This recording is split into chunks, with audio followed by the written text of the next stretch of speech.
Os bancos odeiam quem tem R$21.912 guardados. E não é um exagero, não é também uma teoria da conspiração, esse número não é aleatório. Segundo o IBGE, o salário médio do trabalhador brasileiro está na casa dos R$3.652. Aí você multiplica por 6 meses, vai dar exatamente 21.912. E esse é o valor que representa 6 meses de salário médio guardados. É o valor que faz o sistema financeiro brasileiro começar a perder dinheiro com você. Em 2025, os 4 maiores bancos do Brasil lucraram juntos mais de 100 bilhões de reais. O Itaú lucrou 46 bilhões, o Bradesco 24 bilhões, o Banco do Brasil 20 e o Santander 15. Agora, me responde uma coisa, se eles já estão lucrando tanto, por que ainda te ligam todo mês oferecendo um crédito pré-aprovado para você? Por que eles ainda mandam notificação no seu celular dizendo que o seu limite aumentou? Porque eles continuam te tratando como o cliente mais importante do mundo justo quando você está apertado e aí somem quando você junta dinheiro. A pergunta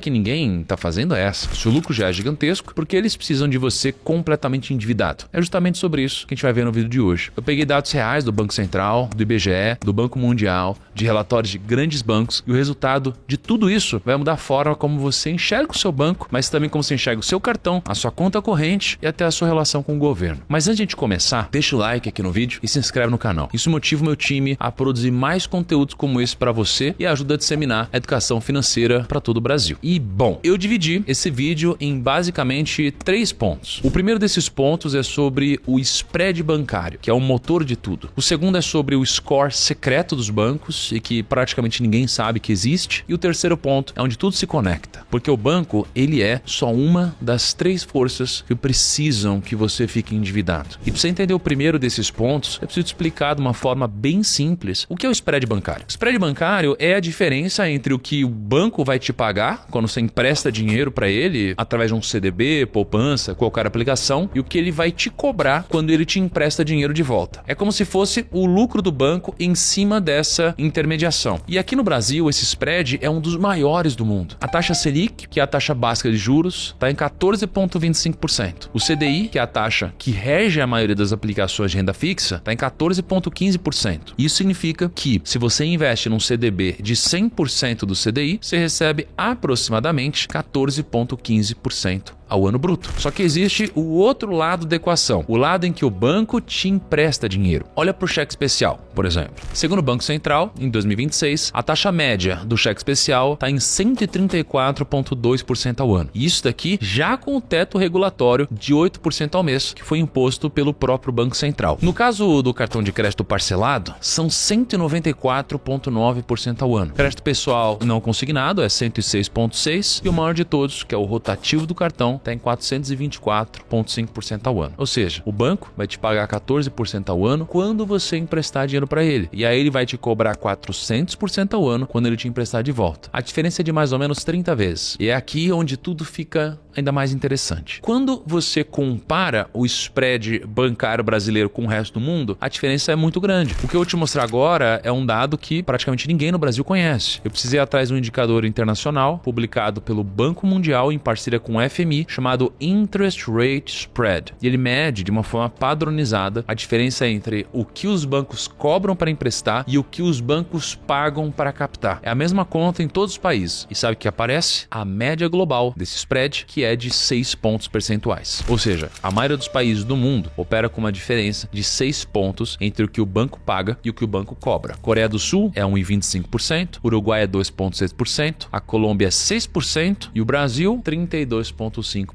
De 75 países analisados pelo Banco Mundial, o Brasil ficou em primeiro lugar e não foi por pouco. O segundo colocado é o Quirguistão, com 18%. O Brasil tem quase o dobro do segundo lugar e um spread bancário 5 vezes maior que a média mundial. Isso daqui não é normal, pelo menos não deveria ser. Isso é uma anomalia brasileira que se sustenta há décadas. E essa anomalia se sustenta por um único combustível. Não é regulação, não é custo operacional do banco. Tudo isso existe, mas nada disso explica um spread 5 vezes maior que a média do planeta. O combustível é o seu consumo, é o celular novo parcelado em 12 vezes que você não precisava trocar, é a TV de 70 polegadas que apareceu na promoção promoção e coube no cartão. É o tênis de R$2.000 que você comprou porque você merecia. É a assinatura que você esqueceu de cancelar. Nenhuma dessas decisões isoladas, ela pode quebrar. Só que juntas, elas fazem uma coisa silenciosa e devastadora. Elas garantem que você nunca tenha folga. E quando você não tem folga, qualquer imprevisto vira emergência. O carro quebra e não tem de onde tirar. O cachorro fica doente e não tem de onde tirar. O dente inflama, não tem de onde tirar. E é aí que a porta do banco se abre, né? Você tem um crédito pré-aprovado, você tem um cheque especial, tem um rotativo do cartão, tudo ali esperando com a taxa pronta. E exatamente nesse segundo de vulnerabilidade que o spread de 32% vai se materializar no seu extrato. Todo esse motor gigantesco, esse spread de 32 pontos, o lucro de 100 bilhões dos bancos, essa anomalia que coloca o Brasil em primeiro lugar no ranking do Banco Mundial, tudo isso depende de uma única condição para funcionar, que você nunca tenha reserva. E quem vai contra isso e tem dinheiro guardado, fica do lado de quem empresta dinheiro para o banco a 14% ao ano. É uma mudança silenciosa pro outro lado da mesa. O problema é que o banco percebe, pode ter certeza que ele percebe. E aí, quando você cruza essa linha, o interesse do banco muda, sua taxa já é um pouquinho diferente. Você deixou de ser tão lucrativo assim de uma forma relativa. E esse daqui é o primeiro ponto de toda a engrenagem. Mas espera porque fica pior. Você provavelmente já ouviu falar do Serasa alguma vez. O Serasa tem aquele número que vai de 0 a 1000 e mede se você é bom pagador ou não. Esse é o seu score público. Mas existe um segundo score, um que você nunca vai ver, um que não aparece em nenhum aplicativo, um que nenhum gerente vai te mostrar e que na prática importa muito mais para o banco do que aquele número do Serasa. Ele se chama Score Interno de Rentabilidade do Cliente. Em inglês, o Customer Lifetime Value Modeling. Ele é um modelo matemático que todo banco grande, no Brasil e no mundo, usa para calcular não se você é bom pagador, mas quanto você vale para ele em lucro. Deixa eu te dar um exemplo para você sentir o tamanho dessa diferença. Imagina dois clientes do mesmo banco. Os dois têm score do Serasa acima de 800, os dois pagam tudo em dia, os dois são considerados bons pagadores pelo mercado. O primeiro ganha R$5.000, ele gasta 5.200 e cobra a diferença todo mês com o rotativo do cartão ou com cheque especial. Ele nunca atrasa, ele parcela a fatura quando aperta, ele usa o crédito pré-aprovado de vez em quando e para o Serasa ele é nota alta. Para o banco, ele é ouro, porque cada mês que passa esse cliente entrega juros, entrega a tarifa, entrega a receita previsível, recorrente e garantida. Ele é a assinatura mais lucrativa que o banco tem. O segundo ganha os mesmos 5.000, ele gasta 4.200, tem 30.000 guardados no CDB, ele paga a fatura certinha todo mês. Ele usa o cartão só para acumular milhas e ele paga tudo antes do vencimento. Para o Serasa, ele também é nota alta. Para o banco, ele é um cliente invisível. Ele não gera receita de juros. A única coisa que ele faz é ocupar espaço no sistema. E se você não acredita em mim, talvez você acredite na McKinsey, né? Porque a McKinsey é uma das maiores consultorias empresariais do mundo. Ela assessora bancos centrais, governos e praticamente todas as instituições financeiras relevantes do planeta. Todo ano, ela publica um relatório chamado Global Banking Annual Review. São dezenas de páginas com dados sobre o desempenho da indústria bancária. Eles falam da receita dos bancos, dos lucros, das margens, da tecnologia, comportamento do consumidor e as estratégias que os bancos estão usando para extrair mais valor dos clientes. Na última edição, que saiu finalzinho do ano passado, logo no começo, na página 3, eles dizem que o setor bancário global lucrou 1,2 trilhão de dólares e foi o maior lucro de qualquer indústria do planeta. Mais que o petróleo, mais que tecnologia, mais que farmacêutica, banco é a indústria mais lucrativa do mundo. E como que eles conseguem isso? Na página 7 do relatório, a McKinsey fala de uma coisa que ela chama de Precision Toolbox. Traduzindo, é uma caixa de ferramentas que os bancos mais lucrativos do mundo estão usando para ganhar mais dinheiro com cada cliente. E dentro dessa caixa tem 4 ferramentas, tem 4 estratégias, mas uma delas me chamou a atenção mais que todas as outras. Eles chamam a estratégia de The New Consumer, ou novo consumidor. E o que isso significa? Significa que o banco parou de olhar para você como parte de um grupo. Antigamente, o banco ele te jogava numa caixa, classe A, B ou C, renda alta, média e baixa, tratava todo mundo dentro da mesma caixa do mesmo jeito. Só que agora isso acabou. Os bancos olham para você individualmente, não para o seu grupo. Eles sabem quanto você ganha, quanto você gasta, sabem em que dia do mês você fica apertado, sabem se você paga a fatura inteira ou parcela, sabem se você usa crédito pré-aprovado ou não, e com tudo isso, eles calculam quanto você vale em lucro ao longo da sua vida. A McKinsey chama isso de Precision in Capital Allocation. É uma precisão na alocação de capital e diz que essa é a diferença entre os bancos que estão no topo e os que estão ficando para trás. E sabe o que é mais louco de tudo isso? Que a América Latina é citada no relatório como a região que atingiu as maiores margens de receita bancária desde 2009. Ou seja, os bancos daqui são profissionais em tudo isso que eu acabei de contar. Eles são os melhores do mundo nisso. Agora, pega esse dado e junta com o que eu te mostrei antes. O Brasil tem o maior spread bancário do planeta, 32 pontos percentuais. Primeiro lugar no ranking do Banco Mundial. Os bancos brasileiros já operam no país mais lucrativo do mundo para ser banco e agora a maior consultoria do mundo está dizendo para eles refinarem ainda mais essa máquina, cliente por cliente, conta por conta. Se você não tinha entendido o porquê ter R$21.912 guardados incomoda tanto o sistema, agora você entendeu. Porque quando você cruza esse número, você sai do lado lucrativo da equação. E a indústria global de cartões de crédito, inclusive, tem dois termos técnicos que descrevem essa diferença. Transactor é o cliente que paga a fatura inteira. Revolver é o cliente que rola a dívida, deixa para a próxima fatura e paga o mínimo. O banco, ele lucra muito pouco com o Transactor, ele lucra rios de dinheiro com o Revolver. E o sistema é desenhado do começo ao fim para empurrar você de Transactor para Revolver. E é por isso que aquele aumento de limite do cartão chega sem você pedir. Isso não é uma gentileza dos bancos. Isso aqui é um funil de conversão. Eles estão tentando todo santo dia te transformar em um revólver. Tem uma coisa nessa engrenagem que é cruel. Os bancos eles foram evoluindo nos últimos anos com uma tecnologia de análise comportamental que era impossível de imaginar 20 anos atrás. Quando você abre o aplicativo do banco, ele está prestando atenção em cada movimento seu. E com esses dados, o banco monta um retrato seu. Eles sabem quanto entra, quanto sai e principalmente sabem em que momento exato do mês o seu dinheiro acaba antes das suas contas. E é nesse momento, e não por acaso, que aparece a notificação no seu celular. Você tem um crédito pré-aprovado. Seu limite acaba de ser aumentado. Aproveita essa condição especial. Isso é um sistema que mapeou o seu estado psicológico de vulnerabilidade e está entregando o produto exato no momento exato em que você tem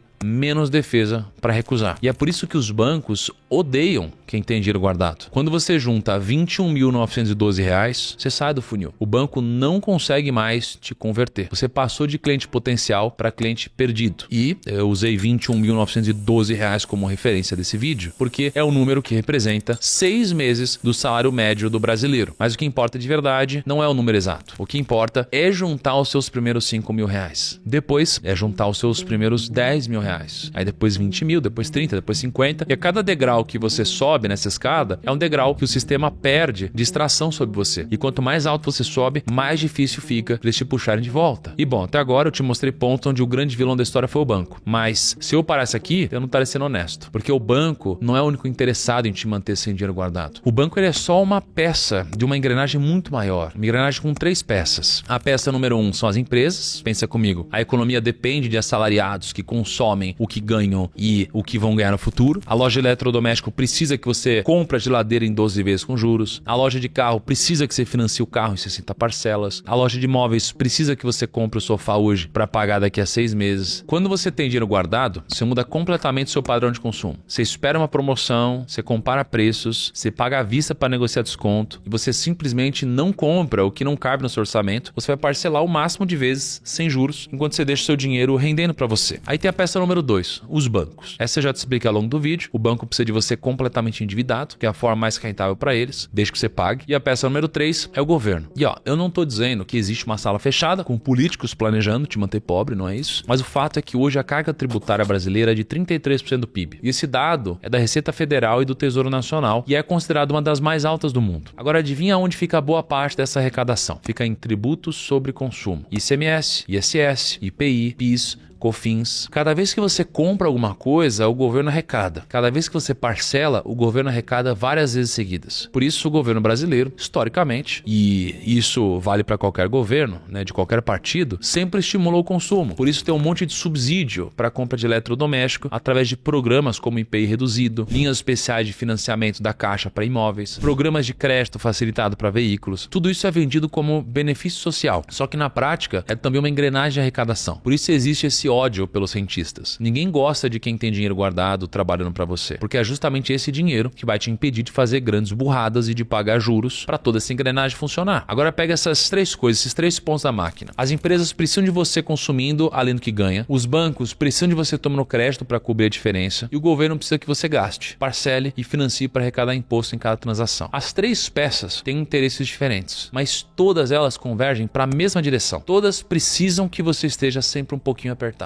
Nem quebrado completamente, porque quebrado você não consome, e nem confortável, porque o confortável você guarda dinheiro e sai da máquina. É o sistema inteiro contra você. Então qual que é a sua saída? A saída é uma só, e ela não depende do governo, das empresas, nem dos bancos. Ela depende de você. Você precisa juntar dinheiro, você precisa começar a investir. E para não depender somente dos CDBs dos bancos, você precisa aprender a investir em ações que pagam dividendos. Você precisa virar sócio de boas empresas e você precisa fazer isso o quanto antes. E olha, no Brasil, tem uma pessoa que fez isso melhor que qualquer outra pessoa, ele se chama chama Luiz Barsi. Ele é o maior investidor pessoa física da Bolsa Brasileira. Ele começou lá de baixo, ele morou num cortiço, foi em engraxate, ele vendeu sapato, ele construiu, ao longo de mais de 50 anos, uma das maiores fortunas da Bolsa, comprando ações de empresas pagadoras de dividendos. E pela primeira vez na história, o Grupo Primo se juntou com o Barsi. E a gente criou uma nova mentoria para te ensinar a investir. A gente batizou ela de O Legado. Se você fizer parte do Legado, você vai ter acesso ao MBA em Value Investing do Barsi, reconhecido pelo MEC. Você vai ter acesso a 2 anos de Finclass, 2 anos de aplicativo do Barsi, chamado AGF. Você vai ter acesso a 16 produtos que vão te ensinar de uma vez por todas a investir. E só para vocês terem uma ideia do tamanho da oferta que a gente está fazendo, o preço cheio dos nossos produtos é 36 mil. Mas quem entrar agora pelo link da descrição vai receber 87% de desconto. Então, se fizer sentido para você, clica no link aqui da descrição ou escaneia o QR Code que está aparecendo na sua tela. Tenho certeza que você não vai se arrepender. E agora, voltando para o nosso vídeo, eu preciso te mostrar a saída prática de tudo isso. Como você pode, na vida real, sair do zero e chegar aos R$21.912. Então, eu separei aqui um protocolo de 4 passos. E o primeiro deles é estancar a sangria. Antes de você começar a juntar qualquer coisa, você precisa parar de sangrar. E se você tem uma dívida no rotativo, não tem investimento no mundo que renda mais do que os juros da dívida. Você precisa quitar a sua dívida o quanto antes. E se você não consegue quitar, você precisa então trocar a dívida cara por dívida barata. E se for o caso, pega um crédito consignado, que segundo o Banco Central fica em torno de 30% ou 40% ao ano, e quita o cartão de uma vez. Obviamente, não é o ideal, mas é trocar uma dívida que cresce a 35% ao mês por uma que cresce a 3% ao mês. Matematicamente, é o caminho. Segundo passo, pagar a si mesmo primeiro. A maioria das pessoas faz errado. Ela recebe o salário, paga as contas e tenta guardar o que sobrou. Só que isso não funciona porque o cérebro humano se adapta à renda. E qualquer despesa nova preenche o espaço que existe. O certo é fazer o contrário. Você recebe o salário e no mesmo dia, antes de fazer qualquer coisa, você transfere uma quantia fixa para uma conta separada. Pode ser R$100, 300 ou 500. O valor importa menos do que começar. E daí você vive com o que sobra. Terceiro passo, onde colocar essa reserva. Se você ainda não tem reserva, não é hora de inventar moda. Tem 3 opções clássicas. Tesouro Selic ou reserva, que rende 100% da Selic e tem garantia do governo federal. CDB de banco grande com liquidez diária, rendendo 100% do CDI, com garantia da FGC até 250 mil. E fundo de renda fixa simples, com taxa zero ou perto disso. Qualquer um dos 3 funciona. O importante é que o dinheiro esteja disponível quando você precisar. E quarto passo, blindar a reserva. Esse é o passo que a maioria das pessoas erra depois que finalmente junta uma grana. Você batalhou meses ou até anos para chegar nos 21.912 e aí aparece a viagem dos seus sonhos. Celular novo, promoção imperdível que você não pode perder e aí você gasta e volta para estacar zero. A reserva é para emergência real. Carro quebrou, doença na família, perda de emprego. Não é para trocar de celular. Não é para roupa nova. Não é para viagem nem nada disso. Então, blinda a sua reserva e principalmente a sua mente. Bom, não importa se você está começando com 100 mil por mês ou 2 mil, o que importa é que cada real guardado te tira de um lado da mesa e te coloca do outro. Do lado que paga juros, pro lado que recebe. Do lado que aceita, pro lado que escolhe. E depois que você começar, você vai voltar para esse vídeo e me agradecer. Vou ficando por aqui, um grande abraço, até a próxima e tchau.